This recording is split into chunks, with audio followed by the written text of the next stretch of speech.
Encourage everybody to do, bifurcate two things, okay? The ceasefire and the conditions for everybody to stop shooting at each other. What will it take to get everybody to stop shooting at each other? And then moving to a negotiating table on settling the war with finality. Two separate processes.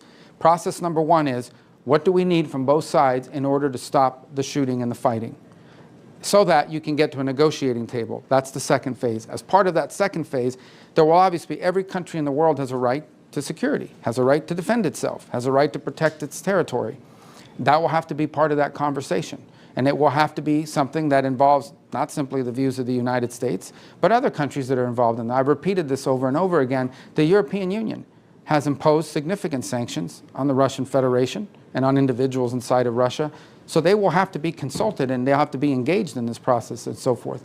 So let's not predetermine or start putting everything ahead of itself here.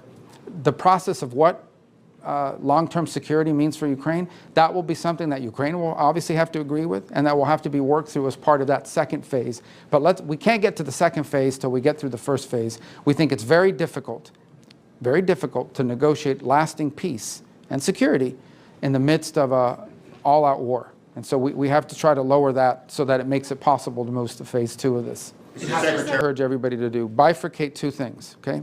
The ceasefire and the conditions for everybody to stop shooting at each other. What will it take to get everybody to stop shooting at each other?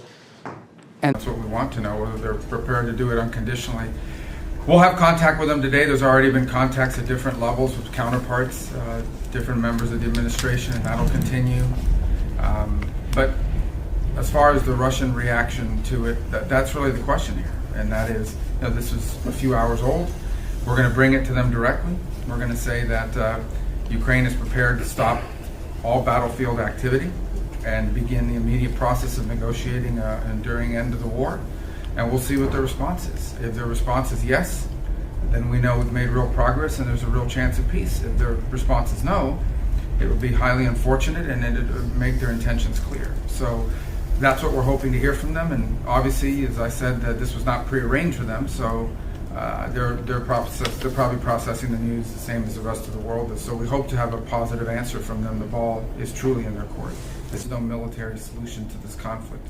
Neither side can militarily achieve their maximalist gains, their maximalist goals. Neither side can achieve them through the military side.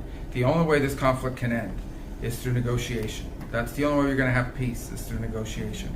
And so we need to start that process. And it is hard to start a process when people are shooting at each other and people are dying. And so our hope is that we can stop that, all these hostilities, and get to a negotiating table where both sides, over some period of time with a lot of hard work, can find a mutually acceptable outcome that, in the case of Ukraine, obviously secures their long-term prosperity and security.